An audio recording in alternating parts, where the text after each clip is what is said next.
The third India-Africa Forum Summit was held in the Indian capital of New Delhi from October 26 to October 30, with presidents, ministers, and delegates from all African countries participating.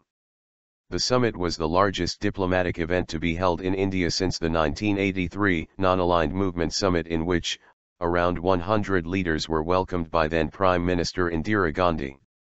The summit will also be remembered as one of the largest gatherings of African leaders abroad. The third India-Africa Summit was organized by the New Delhi administration, in order to boost the Indian economy.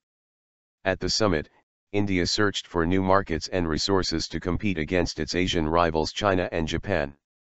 Indian Prime Minister Narendra Modi said, "We are going to have very important decisions which will give both India and Africa a new sense of self-confidence. Our relations are going to become closer and deeper." Modi on the third day of the summit had a record 19 meetings with African leaders, including Muhammadu Buhari, the president of Nigeria.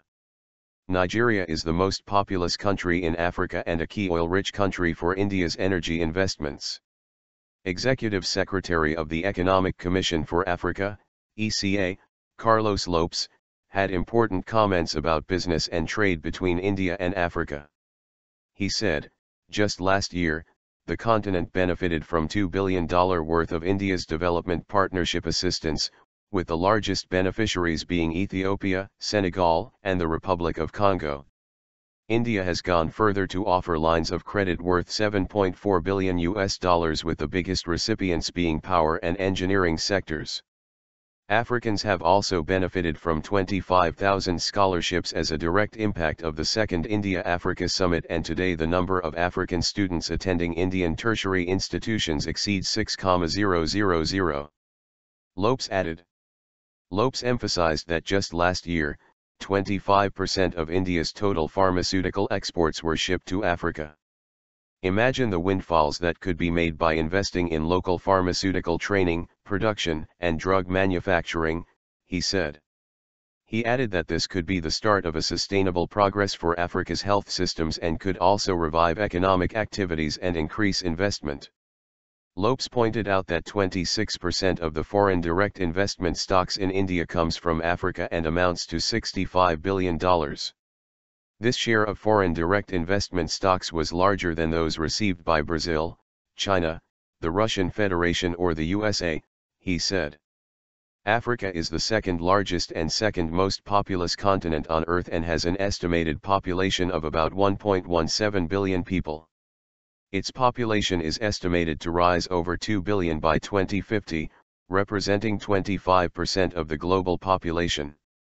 According to the World Bank, Africa has the youngest population in the world with almost 200 million people aged between 15 and 24, this number is estimated to double by 2045. Between 2000 and 2008, Africa's working age population, 15 to 64 years, reached from 443 million to 550 million, nearly an increase of 25%.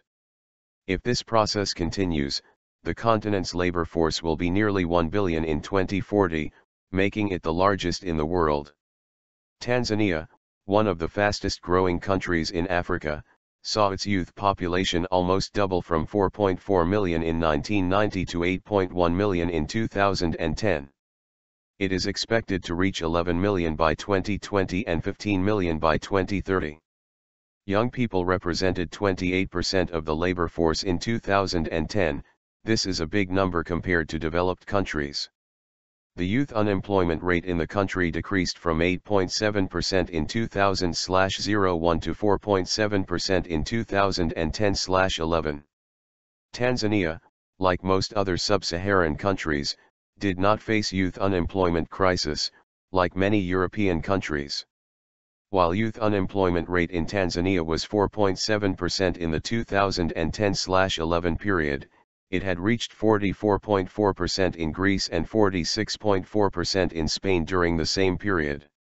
Also, as African population is rapidly increasing, India is anticipated to be the most populous country by 2050 with an estimated 1.6 billion people, surpassing China.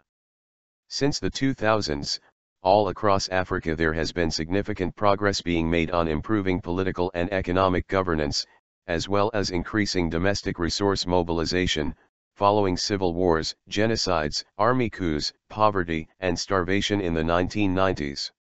During 2001-10, 6 sub-Saharan African countries were ranked in the world's 10 fastest growing economies. 4 of the 10 fastest growing economies in 2014 were also African. Also in 2015, according to World Bank's Global Economic Prospects, 6 African countries ranked in the 13 fastest growing countries in the world. Total average gross domestic product, GDP, of African countries is $2.8 trillion and growing by nearly 5% every year. GDP growth reached 3.9% in 2014, then 4.5% in 2015 and is expected to reach 5% in 2016.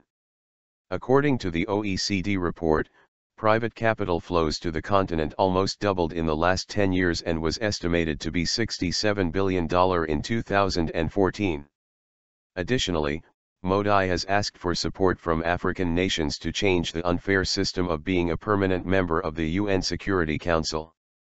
India and Africa together are home to a third of the world's population, but neither India nor any African country has a permanent seat on the UN Security Council.